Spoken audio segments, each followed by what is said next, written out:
आज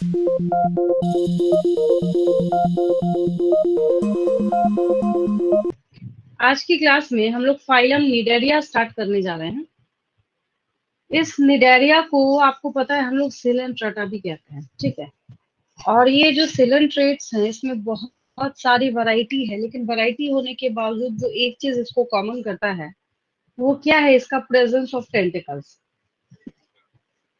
मैं आपको एक भी ऐसा फाइलम नहीं पढ़ाऊंगी जिसमें टेंटिकल्स का जो टर्म है मैं वो यूज करूंगी। जैसे मैं जब पॉडीफेरा पढ़ा रही थी तो वहां पे मैंने बोला था कि हम लोग किसी और को स्पॉन्जेस नहीं बोलेंगे, क्वानोसाइट्स किसी और फाइलम में नहीं मिलेगा, ऑस्टिया टर्म किसी और फाइलम में नहीं मिलेगा। ठीक उसी तरीके से ये जो फाइलम यहाँ पे अवेलेबल है इसके पास भी बहुत सारे इसके खुद के कॉपीराइटेड टर्म्स हैं, ठीक है, जो कि सिर्फ हम सिलेंट्रेट्स और निडारियंस में ही यूज करेंगे और किसी अदर फाइलम में यूज नहीं करेंगे।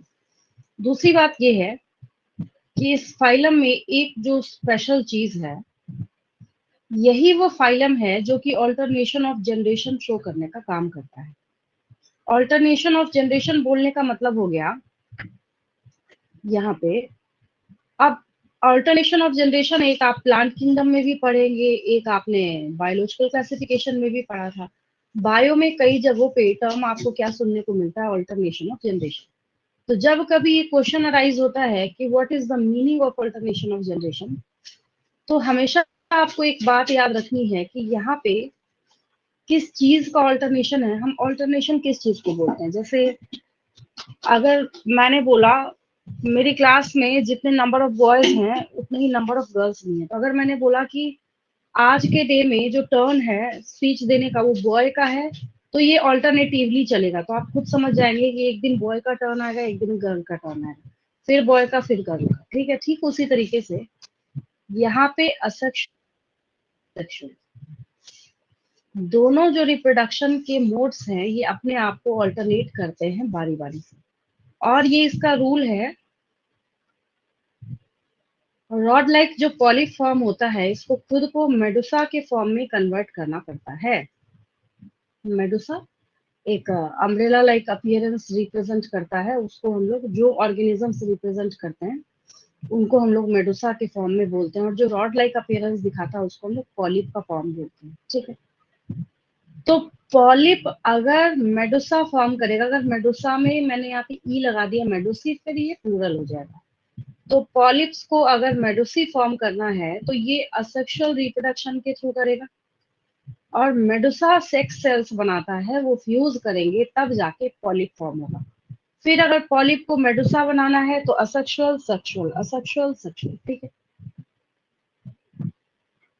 हम लोगों ने क्या किया, इस टर्म को, या ऑल्टरनेशन ऑफ जनरेशन है एनिमल किंगडम के लिए, हमने एक टर्म यहाँ पे फिक्स किया और डिसाइड किया। हमने बोला कि हम इसको क्या बोलेंगे, हम इसको मेटाजेनेसिस बोलेंगे। क्या बोलेंगे हम लोग इसको? मेटाजेनेसिस बोलेंगे, ठीक है। मैं इसकी बात कर रही हूँ, मेटाजेनेसिस। मेटाजेनेसिस का मतलब है alternation of generation in cnidarians. मतलब यहाँ जो निडारियंस हैं आपको दिखा अभी अभी कि असेक्सुअल और सेक्सुअल फेजेस जो है बारी बारी से वन बाई वन करके ऑल्टरनेट करते चले जा रहे हैं। बच्चों को क्योंकि दो टर्म में बहुत ज्यादा कंफ्यूजन होती है, दोनों में मेटा मेटा लगा हुआ है, एक मेटामॉर्फोसिस है और एक मेटाजेनेसिस है। बच्चों से मैं एग्जाम में मेटाजेनेसिस पूछती हूँ, वो मेटामॉर्फोसिस लिख के आते हैं, मेटामॉर्फोसिस पूछती हूँ, वो मेटाजेनेसिस लिख के आ जाते हैं। इसलिए मैंने यहाँ पे ये डिफरेंस जो है ये पहले ही मेंशन कर रखा है, क्योंकि सारे बैच के बच्चे जो हैं वो इसी चीज में कंफ्यूज करते हैं। तो देखिए अभी अभी निडारियंस में जो आपने पढ़ा है वो क्या है, मेटाजेनेसिस, मतलब ऑल्टरनेशन ऑफ जनरेशन जो आपने होते हुए देखा। फिर एक क्वेश्चन ये राइज होता है कि फिर मेटामॉर्फोसिस क्या हो गए हैं। तो मैं पॉरीफेरा जब पढ़ा रही थी तो अभी फिलहाल मैंने जो पॉरीफेरा आपको पढ़ाया है फाइनम, उसमें मैंने सिखाया है कि उसके लार्वा का नाम है पैरेनकाइमुला, ठीक है। तो जो वो उसका लार्वल फॉर्म है पैरेनकाइमुला जो वहां पे प्रेजेंट है, ये क्या करेगा, जब अपने आप को एडल्ट फॉर्म में ट्रांसफॉर्म करेगा, उस प्रोसेस को हमें कुछ ना कुछ नाम देना पड़ेगा, कुछ ना कुछ टर्म देना पड़ेगा। उस प्रोसेस को हम मेटामॉर्फोसिस कहते हैं, मतलब transformation of larva into an adult. इसको हम लोग कौन सा टर्म देते हैं, मेटामॉर्फोसिस। तो एग्जाम में बच्चों से क्वेश्चन भी जानबूझकर ही पूछा जाता है, what are the differences between metamorphosis and metagenesis, क्योंकि बच्चे इन दोनों टर्म्स में कंफ्यूज करते हैं। ठीक है, याद हो गया आपको, अब तो कंफ्यूजन नहीं होगी इसमें। ये दो टर्म आपके पास हैं, इस पेज का रेफरेंस के तौर पे स्क्रीनशॉट ले लेंगे, आराम से नोट्स बनाने टाइम उसको अरेंज करके लिख लेंगे। ठीक है, ले लिया स्क्रीनशॉट इसका? चलिए,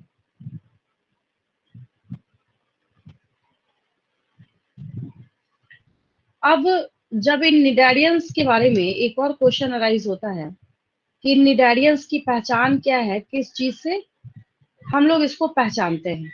ठीक है, जब कभी भी उसकी बारी आती है तो एक चीज देखिए, मैं आपको समझाती हूँ। तो इसका ये बेसिक प्लान है, इसको थोड़ा हम लोग क्लियर करते हैं ताकि आपको समझने में आसानी हो जाए। यहाँ पे देखिए, हम लोगों ने नाम क्या रखा है इस फाइलम का? निडारियन, निडारियंस बोल रहे हैं। तो निडारियंस बोलने का मतलब है कि ये जो नीडो टर्म है ना, इसका कुछ ना कुछ मतलब होगा, हम जरूर इसको कहीं ना कहीं से लेके आए हैं। ठीक है, तो ये बहुत ही अच्छा डायग्राम है जिसको देखने के बाद मुझे नहीं लगता किसी बच्चे को कोई डाउट होगा। तो हमने इसका नाम निडारियन रखा है, तो देखिए यहाँ पे इसके पास एक स्पेशल टर्म है, नीडो, नीडोसाइट। क्या नाम है इसका? नीडोसाइट। अब ये कहाँ से आया, पहले इसको समझते हैं। ये एक सिलेंट्राटा का बॉडी प्लान है। क्या है ये? एक सिलेंट्राटा का बॉडी प्लान है, और ये सिलेंट्रेटा के टेंटिकल्स हैं। जो हमने क्या बोला? टेंटिकल्स। ऐसे बाहर की तरफ जो आउटग्रोथ्स होते हैं उनको टेंटिकल्स बोलते हैं। फिर हमने क्या किया, इसके टेंटिकल के छोटे से पोर्शन को हमने यहाँ पे जूम करके देखा। जूम करके देखा तो हमें ये ऐसा अपीयरेंस जो है ये नजर आया। ठीक है, अब इसमें से हमने क्या किया, अब एक चीज नोटिस करेंगे, यहाँ पे ये सेल, ये सेल, ये सेल, सबका अपीयरेंस एक जैसा ही तो है। अगर हम इसमें से एक की निकाल के भी पढ़ाई कर लेंगे तो और सारी चीजें भी हमें क्लियर हो जाएगी। हमें ये पता चल जाएगा कि बाकी के जो सारे के सारे आपके पास क्या है, इसके नीडोसाइट है वो ऐसे ही होंगे। तो हमने क्या किया, एक नीडोसाइट को निकाल के यहाँ पे बाहर देखा इसको कि क्या क्या चीजें इसके अंदर अवेलेबल है। तो ये अंदर क्या करता है, अपने कोइल्ड थ्रेड के साथ साथ अपने पास ये क्या रखता है, अपने पास ये एक स्पेशल यहाँ पे बिल्कुल जो कहता है ना नीडल लाइक, तो ये जो डिस्चार्ज थ्रेड है ये बिल्कुल बाहर की तरफ क्या करता है, ये नीडल लाइक यहाँ पे जो प्रोजेक्शन है ये बना के रखता है। जैसे ही कोई प्रे, अब जैसे ये क्या है, यहाँ पे एक प्रे है, मतलब इस निडारियन का ये शिकार है। प्रे जो है इस निडारियन का क्या है? शिकार है। तो इस निडारियन ने जब इस प्रे को देखा, प्रे को देखने के बाद इसने क्या किया कि यहाँ पे अब ऑब्वियस है कि जैसे ही वो प्रे जो है थोड़ा भी इसने देखा होगा उसको, तो ये जो थ्रेड जो है यहाँ पे ये अंदर से बाहर की तरफ निकला। ये देखिए, तुरंत निकलते के साथ, जैसे कैसे आपने देखा है कि फ्रॉग जो है जैसे किसी इंसेक्ट को देखता है तो उसका जो टंग है, उसकी जो जीभ है वो कितनी लंबी निकलती है, तुरंत उसको कैच करके फिर अंदर चला जाता है। ठीक उसी तरीके से ये क्या करता है, ये जो प्रे है यहाँ पे इसको चारों तरफ से ऐसे करके कॉइल कर लेता है। तो यहाँ पे ये जो कॉइल है ये अंदर से बाहर की तरफ निकला, ऐसे यहाँ पे डिस्चार्ज हुआ। ठीक है, और इसने यहाँ से प्रे को कैच किया। तो इसका क्या बोलने का मतलब हुआ कि आपसे आगे जाके पूछा जाएगा, what is the significance of presence of these tentacles in cnidarians. तो निडारियंस के बारे में हम लोग बोलेंगे कि ये क्या करता है। पहली चीज तो ये है कि ये टेंटिकल जो है ये एंकरेज में, मतलब किसी चीज को पकड़ने में, कैच करने में हेल्प करेगा। फिर ये क्या करेगा, अभी आप क्या देख रहे हैं, फिलहाल ये क्या कर रहा है, अभी आपको कौन सा फंक्शन दिख रहा है, तो इसको हम लोग बोलते हैं कैप्चरिंग ऑफ प्रे। ये प्रे को कैप्चर करेगा। ठीक है, तीसरी कौन सी चीज करेगी, तो भाई जब ये इतना इंपॉर्टेंट है और इतना डेंजरस है तो ये खुद को भी अपने से बड़े ऑर्गेनिज्म से प्रोटेक्शन प्रोवाइड कराने का काम करता है। कौन? ये जो सिलेंट्रेट्स है, निडारियंस है। ठीक है, ये पेज समझ आया सबको? इस पेज में कोई डाउट नहीं, क्लियर है बिल्कुल? Yes ma'am. तो यहाँ पे, हाँ, तो यहाँ पे आपको एक लग रहा होगा कि हमें क्या सीखना है। फिर से वापस बता रही हूँ, निडारियंस की पहचान क्या है, ये टेंटिकल्स, ये रहा टेंटिकल।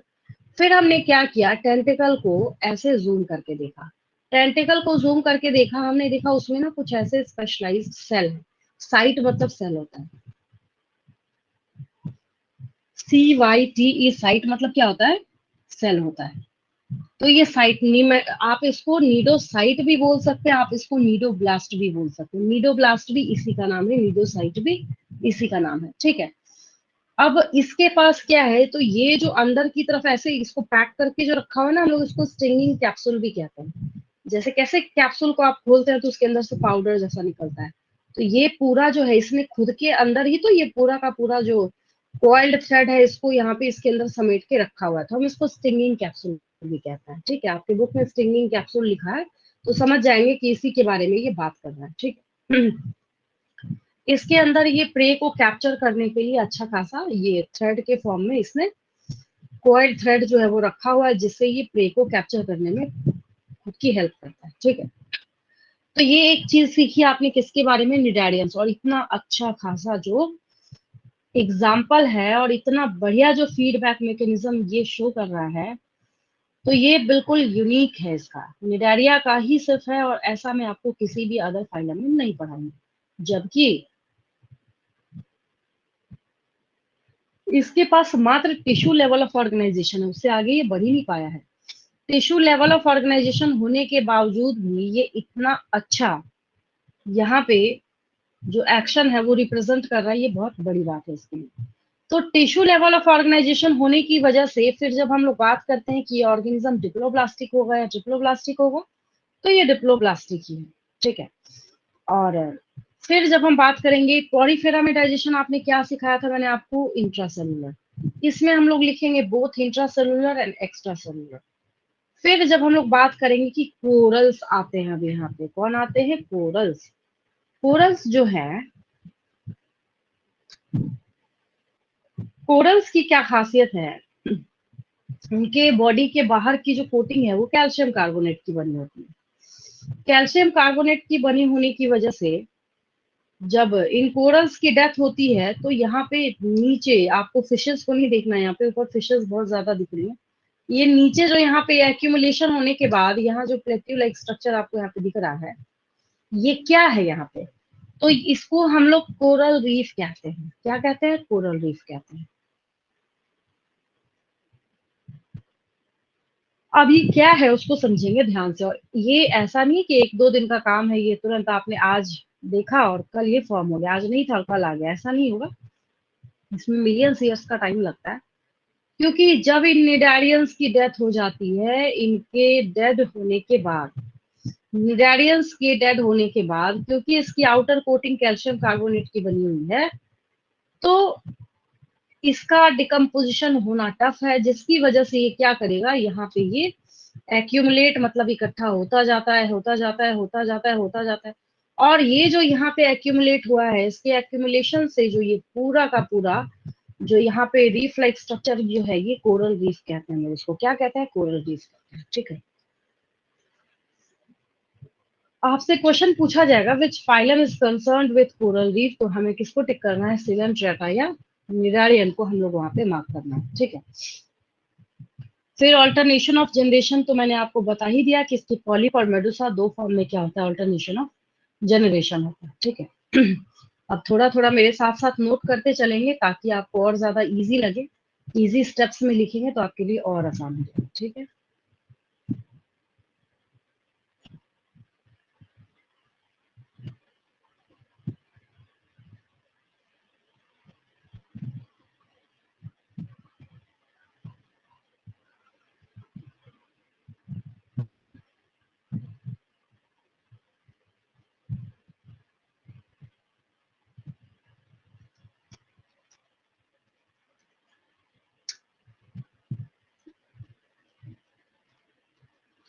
फाइलम निडारिया भी बोल सकते हैं आप इसको, सी साइलेंट होता है यहाँ पे, और हम लोग इसको सिलेंट्रेटा भी कह सकते हैं,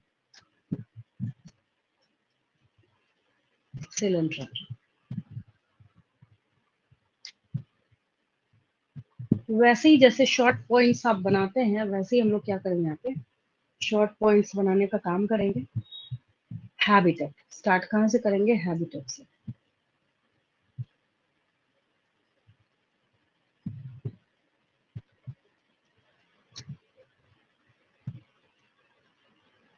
हैबिटेट में हम लोग लिखेंगे mostly marine,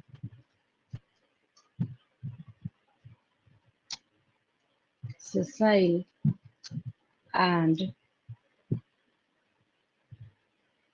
free swimming।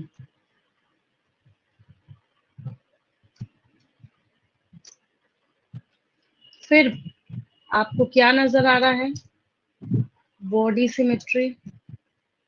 Ma'am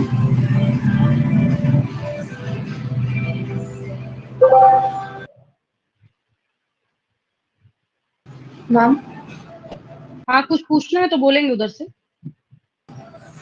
ma'am यहाँ पे सेसाइल का मतलब क्या है? सेसाइल जो टर्म यहाँ पे दिया हुआ है ना, देखिए सेसाइल बोलने का मतलब हुआ कि या तो ये कैसा हो सकता है, किसी चीज के साथ स्टिक होके रह सकता है, और फ्री स्विमिंग एंड जो है ना, इसको हम लोग यहाँ पे और भी कह सकते हैं, सेसाइल और फ्री स्विमिंग। तो एक तो इसके पास क्या है, सेसाइल फॉर्म हो सकता है, दूसरा इसके पास कौन सा फॉर्म हो सकता है, फ्री स्विमिंग फॉर्म हो सकता है, ठीक है। इसलिए हमने एक सेसाइल लिखा है, दूसरा हमने इसको फ्री स्विमिंग लिखा है। तो मैम फ्री देन आप, स्विमिंग में ये किसी से अटैच्ड नहीं होगा क्या? नहीं फ्री स्विमिंग में नहीं रहेगा, फ्री स्विमिंग में ये मूविंग कंडीशन में भी खुद को सरवाइव करा सकता है, ठीक है। तभी हमने यहाँ पे इसको फ्री ओके मैम। स्विमिंग लिखा। फिर बात करेंगे बॉडी सिमेट्री की, radial,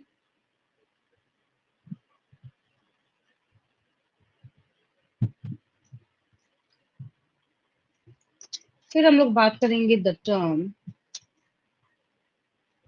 Cnidaria is derived from, पता ही है कहाँ से लेके आए आप, तो आपने इसको जो अभी इसका मैम स्टिंगिंग, न्यूरोब्लास्ट की वजह से। हाँ नीडोब्लास्ट और नीडोसाइट से आप इसको लेके आए, नीडोब्लास्ट और नीडोसाइट्स।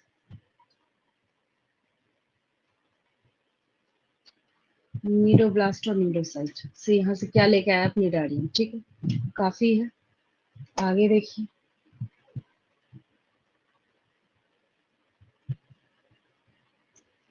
फिर हम लोग एक पॉइंट लिखेंगे, निडारियंस आर आइडेंटिफाइड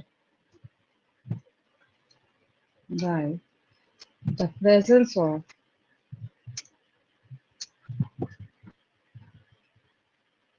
tentacles।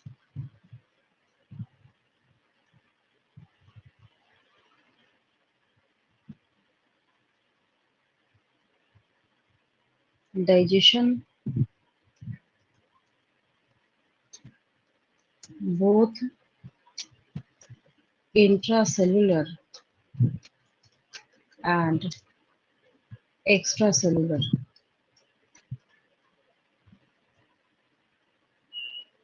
जैसे ही हमने बात करी टेंटिकल्स की, फिर यहाँ पे आएगा सिग्निफिकेंस, ये पूछा भी जाता है बच्चों से, significance of presence of tentacles.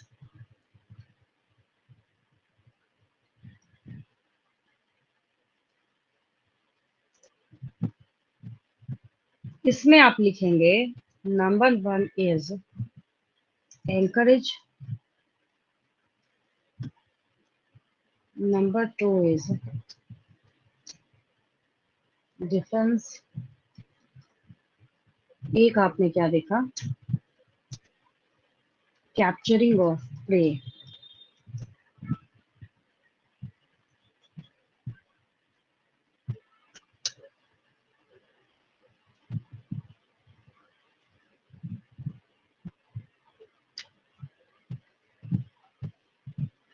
चलिए इस पेज का स्क्रीनशॉट लेंगे।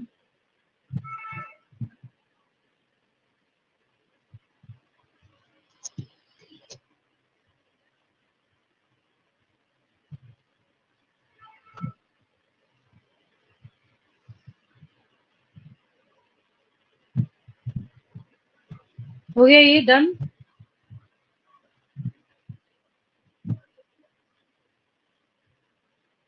आगे देखिए,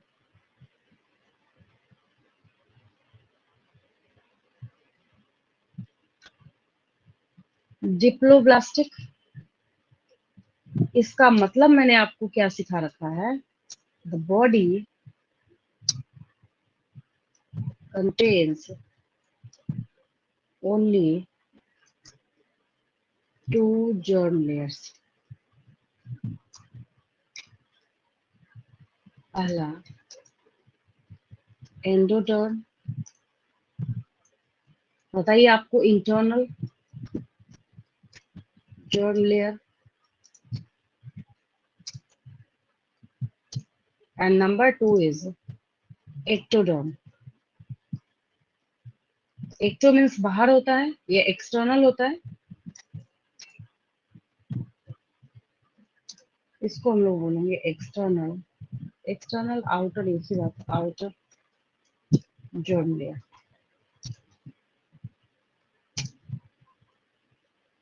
Then level of organization,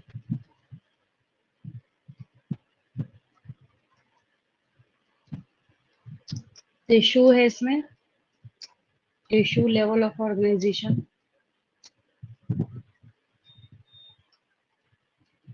tissue level of organisation.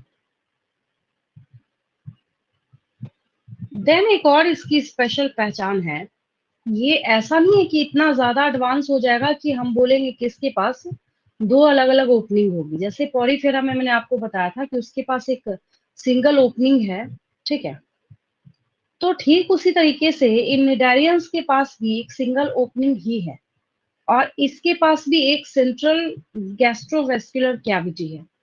तो इसकी पहचान क्या है, they have a single gastrovascular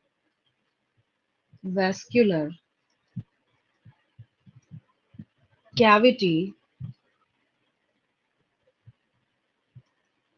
with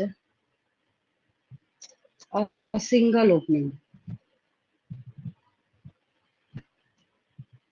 एक सिंगल ओपनिंग ही है इसके पास। अब एक और चीज है यहाँ पे, जब बच्चे क्वेश्चन पूछते हैं, हाइपोस्टोम और ड्यूटेरोस्टोम टर्म यूज किया जाता है, तो उसको देखिए हम लोग एक दूसरे एनिमल के इमेज से समझते हैं।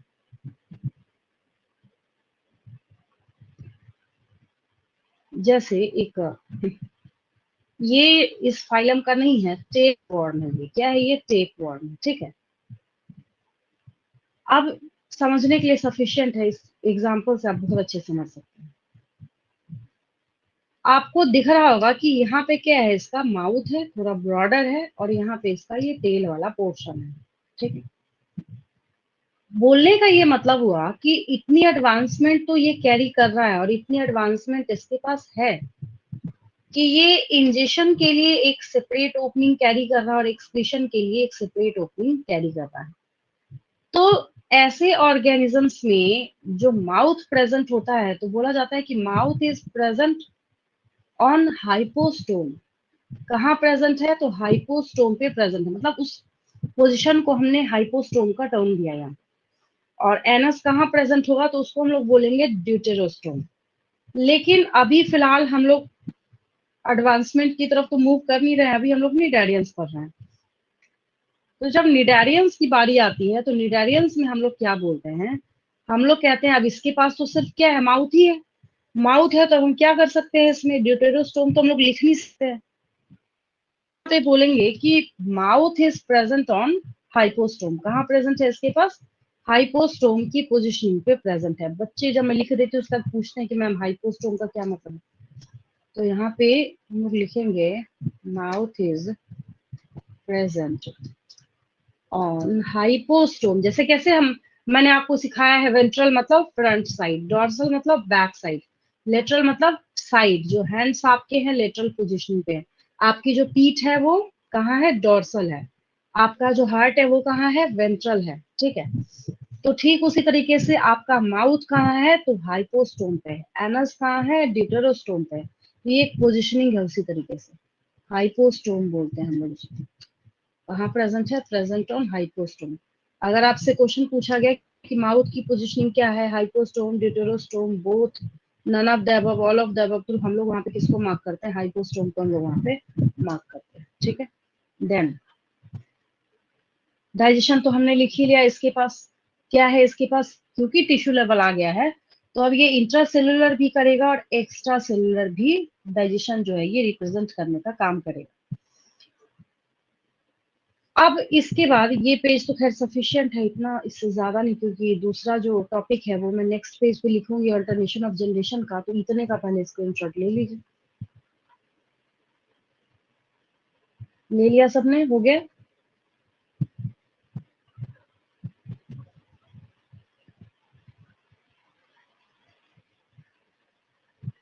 चलिए,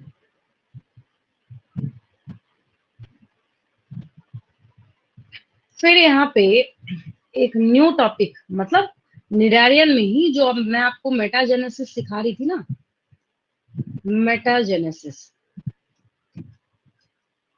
मतलब हम लोग यहाँ पे किसकी बात कर रहे हैं?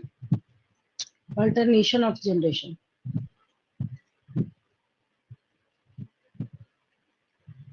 Of generation.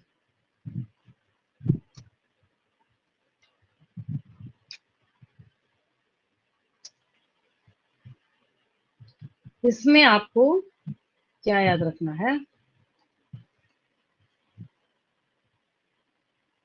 निडारियंस exhibit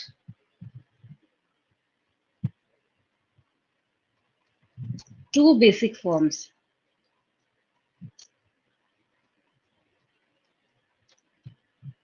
कौन कौन सा है?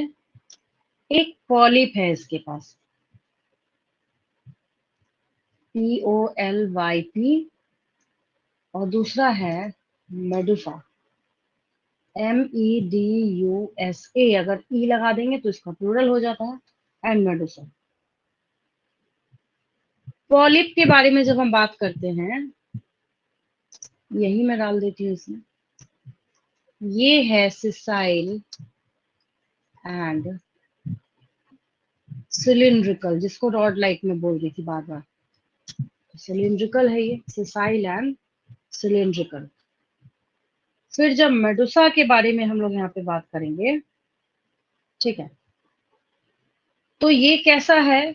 ये अम्ब्रेला शेप्ड है और फ्री स्विमिंग है। इसका उल्टा कर देंगे हम लोग, सिसाइल तो इसको कर देंगे फ्री स्विमिंग। ये सिलिंड्रिकल है, तो नीचे हम अम्ब्रेला शेप्ड कर देंगे,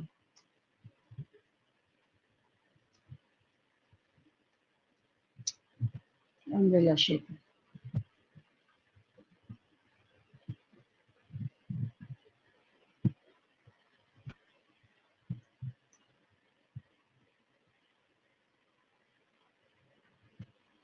अब देखिए इसमें इंटरेस्टिंग फैक्ट क्या है, या इंटरेस्टिंग बात इसमें क्या है, कि दोनों एक दूसरे के साथ यहाँ पे ऑल्टरनेशन करते हैं।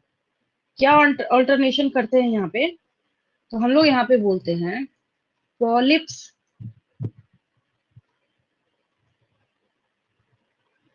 Produce,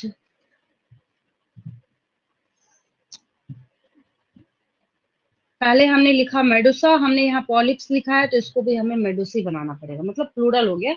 polyps produce medusae asexually, ये असेक्सुअली इसको फॉर्म करेगा, and medusae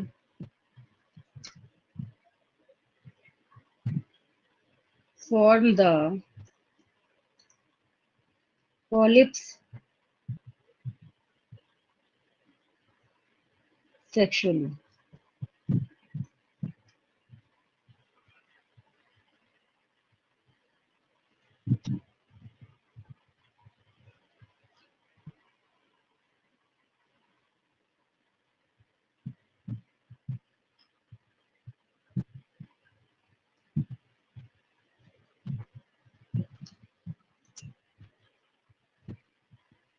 this phenomena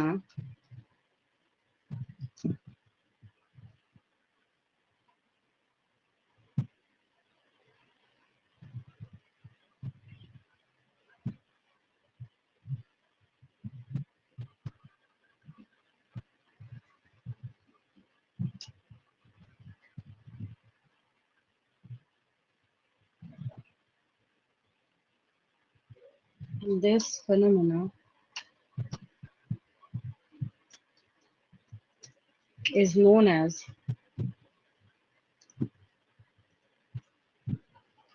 alternation of generation.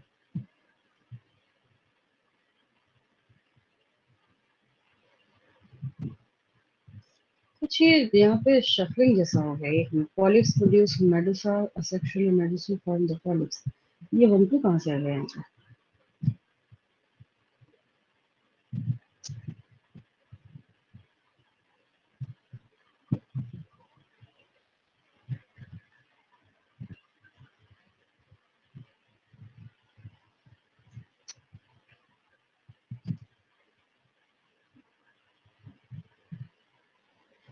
This phenomena is known as alternation of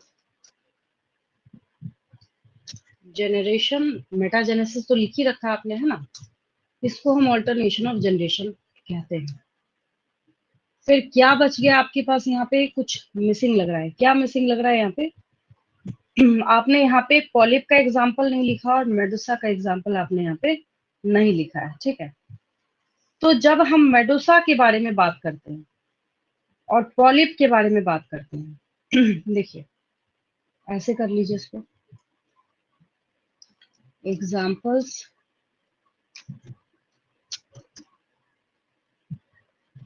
polyp form का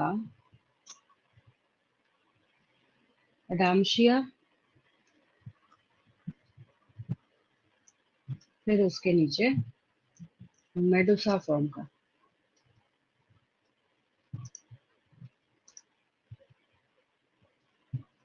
ऑरेलिया।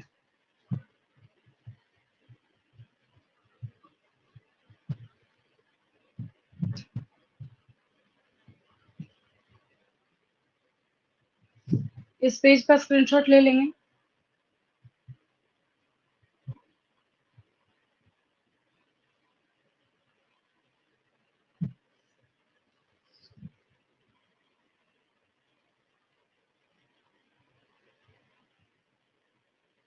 हो गया ये डन? Yes ma'am.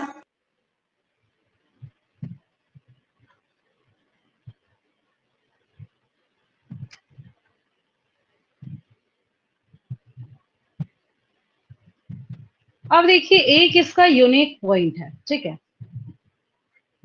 ये जो आपको यहाँ पे व्हाइट व्हाइट अपीयरेंस दिख रहा है ना, ये आप सोच रहे होंगे कि क्या है ये जो सी एनिमोन है ना, अभी अभी ना मैंने अडामशिया लिखा। क्या लिखा मैंने? अडामशिया लिखा। देखिए ये अभी तुरंत लिखा था मैंने, ये रहा। अभी जो आपने पॉलिप का एग्जांपल लिखा ना, ये अडामशिया, ये सी एनिमोन है। इसको हम लोग सी एनिमोन कहते हैं, ठीक है? इसकी बात कर रहे हैं हम लोग। तो सी एनिमोन के पास क्या है? काफी अच्छा खासा टेंटिकल जो है ये अवेलेबल होता है, और बहुत छोटी छोटी फिशेस भी ऑब्वियस है कि एक्वेटिक इन्वायरमेंट में रहेंगे जहां ये निडारियन सर्वाइव करेंगे। ये क्लॉन फिशेस हैं, ये इनको क्या कहते हैं हम लोग? बहुत ही छोटी छोटी फिशेस होती है, क्लॉन फिशेस। तो ये जो फिशेस हैं, जब इसके पीछे कोई दूसरा प्रीडेटर पड़ा होता है तो ये फिशेस क्या करती हैं? खुद को हाइड कर लेती हैं, इसके टेंटिकल के अंदर छुप जाती हैं। तो जब टेंटिकल्स के अंदर छुप जाती हैं तो जो इसका प्रीडेटर है वो इनको नहीं देख पाता, इनकी जान बच जाती है, फिर ये यहाँ से निकल जाती है। इसमें होता ये है कि सी एनिमोन को ना तो फायदा होता है ना नुकसान होता है, उसको कोई फर्क ही नहीं पड़ता। तो हमने यहाँ पे क्या किया है? इसके लिए जीरो सिंबल असाइन किया है, और क्योंकि इस फिश की जान बच गई तो इसको तो फायदा हुआ है, तो हमने इसको प्लस सिंबल असाइन किया है। ऐसे पॉपुलेशन इंटरैक्शन को, मतलब ऐसे रिलेशन को, अगर किसी दो ऑर्गेनिज्म के बीच में कहीं भी ऐसा रिलेशन देखा जाएगा कि एक को दूसरे से फायदा होगा लेकिन पहले वाले को कुछ पता ही नहीं चल रहा होगा, तो इसको हम लोग कॉमेंसलिज्म कहते हैं। क्या कहते हैं हम लोग इसको? कॉमेंसलिज्म कहते हैं। ये नीट का पूछा हुआ क्वेश्चन था, तो बच्चों को मैंने यहाँ पे ऐसे लिख के ये बताया था। तो ये इमेज अवेलेबल है, समझना बहुत आसान है इससे।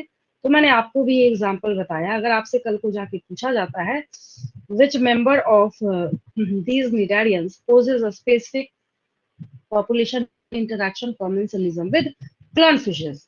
तो वहां पे आपको किसको टिक करना है, सी एनिमोन को टिक करना है कि हम जानते हैं कि जो ये सी एनिमोन है यही क्या करता है, यहाँ पे कॉमेंसलिज्म रिप्रेजेंट करने का काम करता है। क्लियर है, ये बिल्कुल समझ आया कॉमेंसलिज्म क्या बोला मैंने, एक को फायदा हो रहा है दूसरे को कुछ नहीं हो रहा यस है, ना तो मैम। फायदा हो रहा है नुकसान हो रहा है, ठीक है, इसको हम लोग कॉमेंसलिज्म कहते हैं। यहाँ पे ये इमेज ही सफिशियंट है, इसका स्क्रीनशॉट लेंगे आपको समझ आ जाएगा जब भी देखेंगे।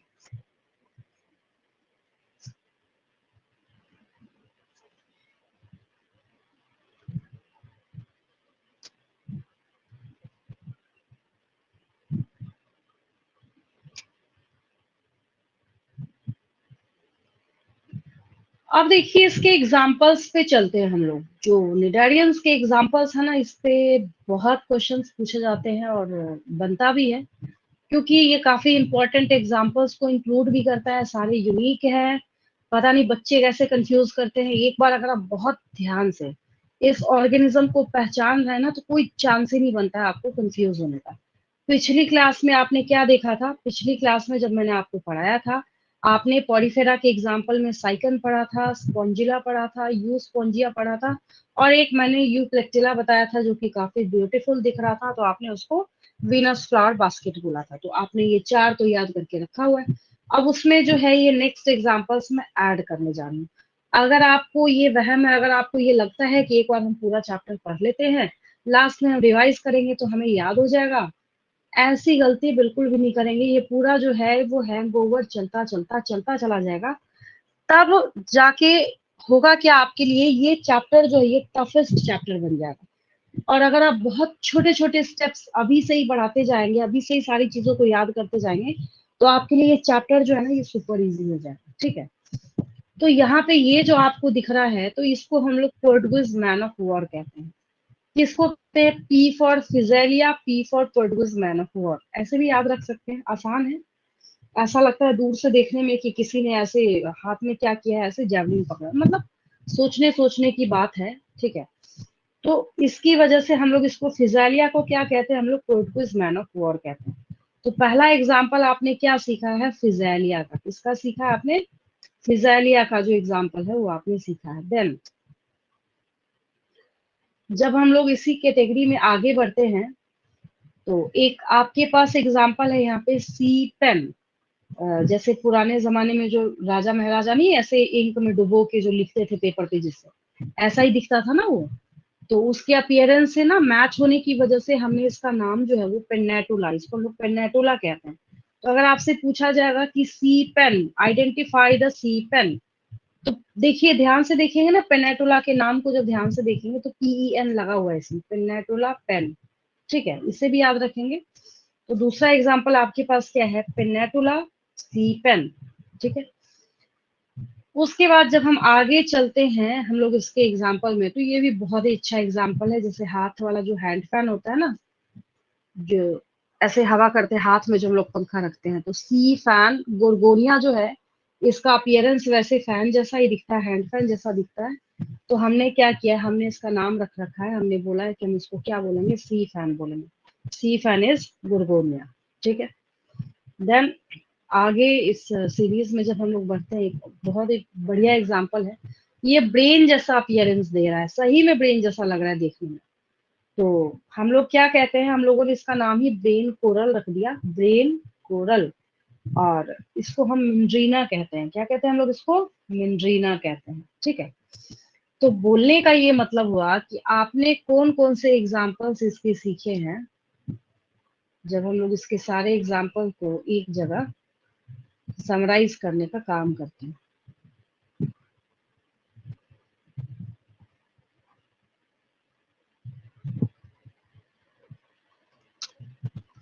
Examples of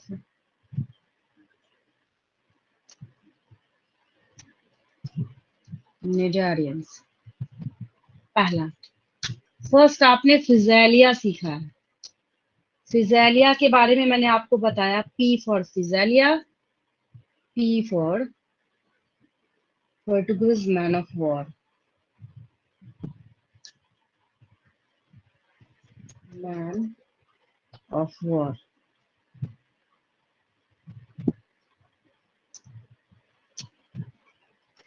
पहला एग्जाम्पल याद हो गया सबको, फिजेलिया। पहला एग्जाम्पल क्या आपके पास, फिजेलिया है, ठीक है।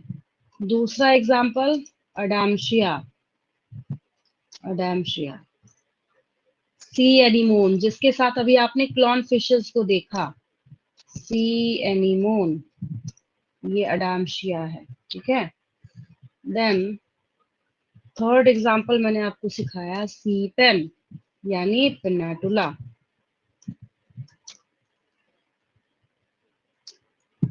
सी pen.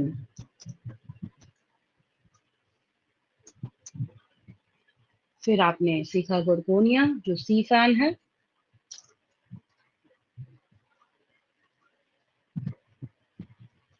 गोरगोनिया is sea fan.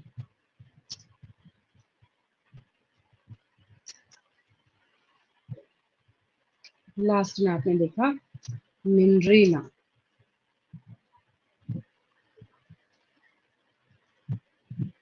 Is the brain coral.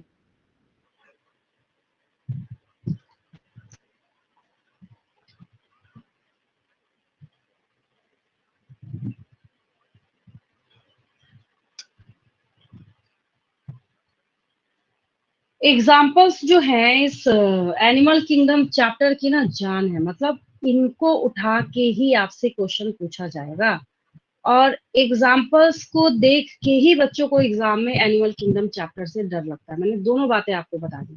अगर आपको एग्जाम्पल याद होगा ना, यकीन मानिए आपके लिए ना इससे आसान चैप्टर कोई नहीं होगा। रीजन क्या, पॉइंट्स क्या थे समझने में, पॉइंट्स में तो कोई दम ही नहीं है, मैं बोलती गई आपको समझ आता चला गया। सिर्फ एक क्या है, अभी याद है आपको, अभी मैं अगर इसको हटा के आपसे पूछूं तो मुझे हर एक बच्चा सुना देगा what are the examples of cnidarians, but कुछ क्लासेस के बाद, मंथ्स के बाद, फिर आप इसमें इसको सबको शफल करना स्टार्ट कर देंगे, किसी को किसी में याद करना स्टार्ट करेंगे, तब जाके जो है यहाँ पे प्रॉब्लम क्रिएट होनी स्टार्ट हो जाती है, ठीक है। यहाँ तक समझ आया सबको? Yes ma'am. चलिए।